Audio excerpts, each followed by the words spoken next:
What is up, guys? Welcome back to my channel. So today's video is going to be a little bit different from the videos that I've been posting. So a lot of videos I've been posting are like interviews and stuff. So today's video is actually going to be about dual enrollment, what it is, why I think it's the best option for advanced learning in school, and my experience with it. So yeah, let's get into the video.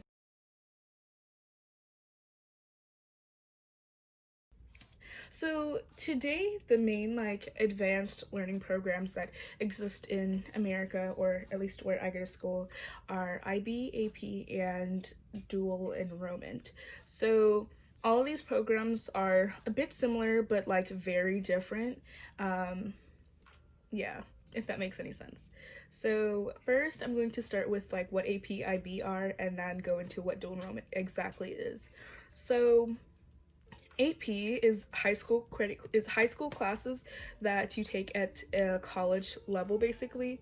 So you take US history. If you take an advanced placement, then you take it through the College Board, and you take a full school year of class, and then at the end of the school year you take an exam, and your score on that exam dictates how much credit you get on for college, basically. So most colleges accept a score of 3 to 5, which is the passing scores, but some colleges only really accept it if you get a 4 or a 5, which is a 5 is the highest score you can get. So you can take AP for any class that you want. You can take just the ones that you are better suited for, or you can take a full course load of AP, because they do offer English, math, science, and they also have language, and they have history. They have art history.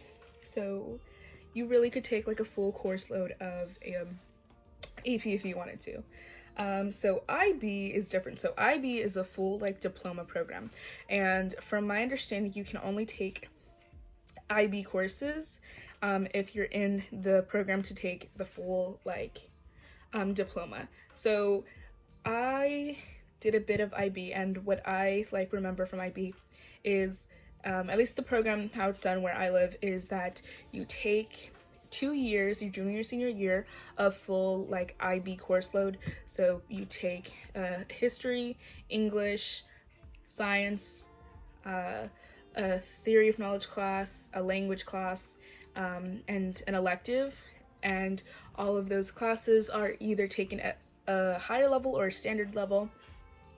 And you can take, if you take a year course, that year course you take it at the end of your first year or your second year, depending on what year you take it. And then the higher level courses are taken at a 2-year level, so you take the 2 years of it, and then at the end of your second year you take the exam for the higher levels. Additional to that, you also have to do a theory of knowledge class, and you also have to write basically a mini thesis is what it was described to me as, and also do a CAS project, so creativity activity service. It's a full program diploma type thing. It's very intensive. And then dual enrollment, which is what I think the best system, is basically you take college classes at an actual college, and you get credit for that course as a college course, so it goes on your college transcript automatically, and you get credit for the high school level course. So I'm taking statistics right now, and when I finish the class, I'll get college credit for it, and I'll get a high school credit to finish off the credits that I have left for math. So you basically are literally actually taking a college class at a college, and that's why I think it's the best system. So I'm gonna get into next why I actually think it's the best system. So yeah, I am a person who has always been really advanced in school, and school has always been a thing that I have been farther ahead than most people at. So the standard route, or the route that most people take in starting in middle school, they actually don't take algebra until about their 8th grade year. That's the way my cousin took it. My cousin took it his 8th grade year. Some of my family didn't even take algebra until high school. So So I took algebra in 7th grade, and I also took geometry in 8th grade. I took Spanish in 8th grade and environmental science in 8th grade. And at the school that I went to, it was through a pre-IB program. So we were like, everyone in my like class was just ahead of everyone else. And then when I transferred to high school, I actually was also in a pre-IB-ish program, and I took AP Lang in my sophomore year, and I took Human Geography freshman year and AP World last year. So I am someone who's always like been ahead in school, and when it came to my high school credits, the credits that I was required to take in high school to graduate, I finished them. I'll not finish them. I have 21 and a half credits. At the end of this semester, I'll have exceeded the number of credits minimum required to graduate. Now, I haven't fulfilled every single like little requirement here and there. I do still have to take an economics course. I need one more English course, and I need the PE credits, and that's pretty much all I have left for school.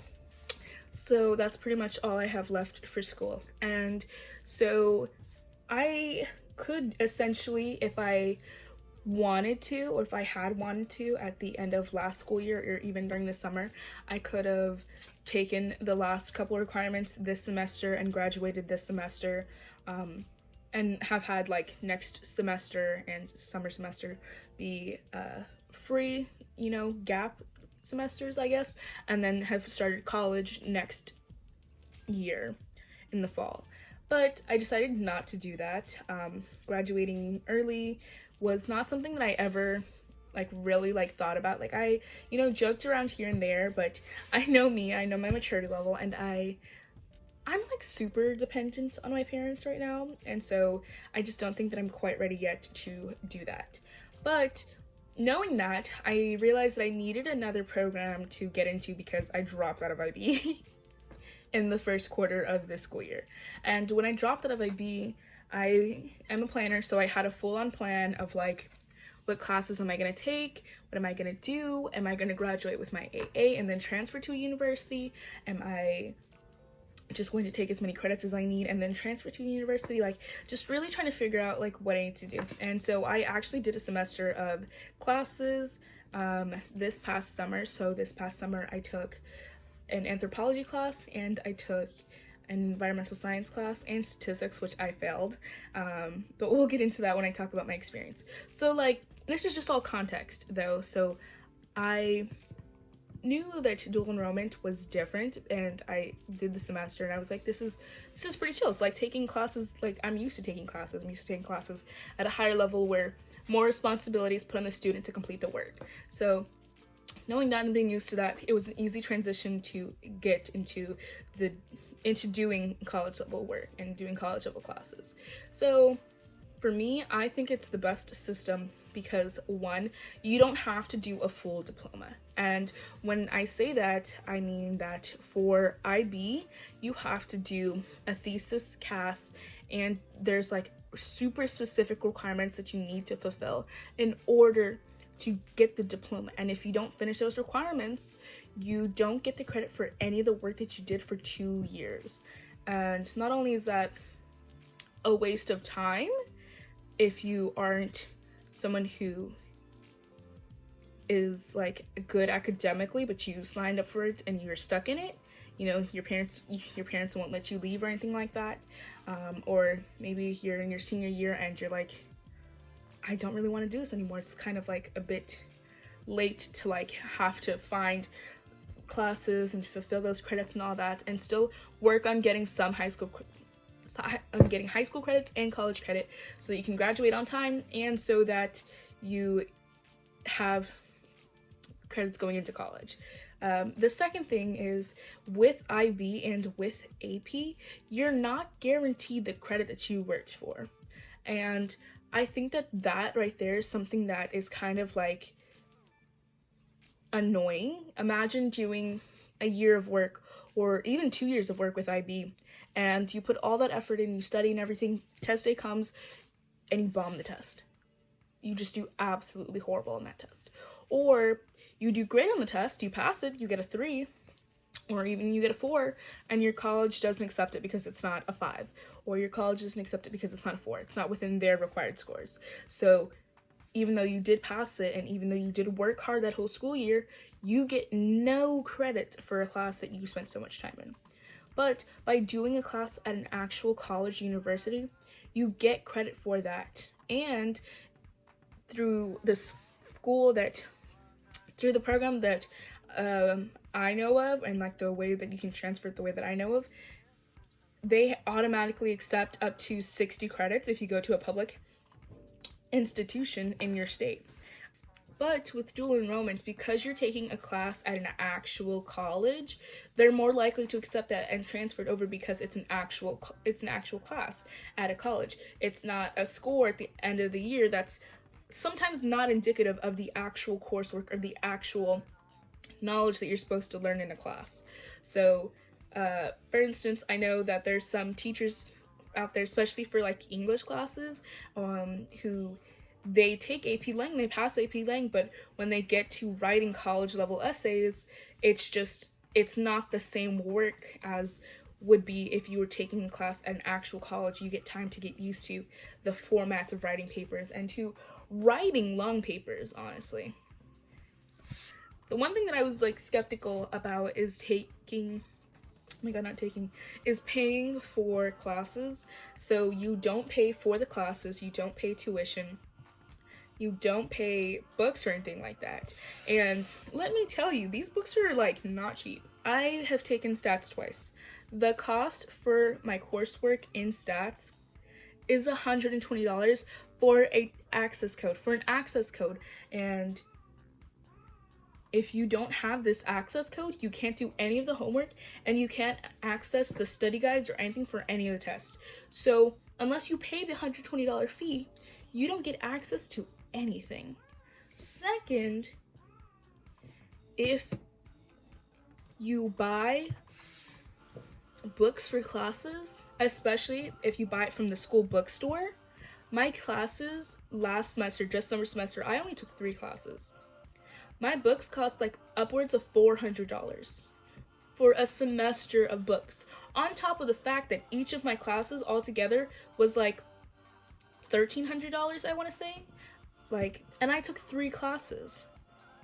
I couldn't imagine being an actual college student and having to pay all that and having to pay an exorbitant amount for just books. You don't have to pay for any of that. And if you take a class that has a lab, you don't have to pay for lab fee either. I found that out and I was like, I don't want to do biology or any of those that actually requires a lab. But if I needed to take a class with a lab, if I needed to take a science that had a lab, or if I wanted to take photography or anything like that, you don't pay for that. You don't pay for any of that. And that is so beneficial, especially for lower income students like me. And it's just good benefits all around for me. However, talking about the benefits and talking about why I think it's better, I also have to go into the downsides. So the 2 main downsides for me are, 1, you start your college GPA, so whatever grades you get are stuck with you for the rest of time. For the rest of the time that you are stuck with you for the rest of the time that you are in college, that you take college classes. And if you want to do a master's program, or if you want to go to med school or anything like that, and you failed a class in your junior year of high school because you thought you could take it, that's there forever. That's there forever. So good luck with that. So I would say that's the main downside for me. And then 2 is that if you don't adjust quickly enough, everything else is gonna fall through. You have to remember that you are taking a college level class. These other students are older than you for the most part. I think that my class with the youngest number of students is literally my US history class, and that's just because other people who are in high school are taking that class instead of taking AP US history. But the rest of my classes, I'm in class with people that are mothers, people that are fathers, people who work 2-3 jobs, And your college professor recognizes this because you're taking a class with a professor. You're not taking it with a high school teacher or anything like that. Now, some of your professors can be lenient. Sometimes my teachers will cancel class for like 2 weeks with like no notice. They're just like, yeah, I'm just not going to be in class. But you do have to remember that you're given a certain level of responsibility when you take college level classes. So if something doesn't get turned in, or if you miss class or anything like that, the responsibility falls solely on you. Like, that's it. Yeah, I would say that's the only like main downside, and that's not even a downside for me.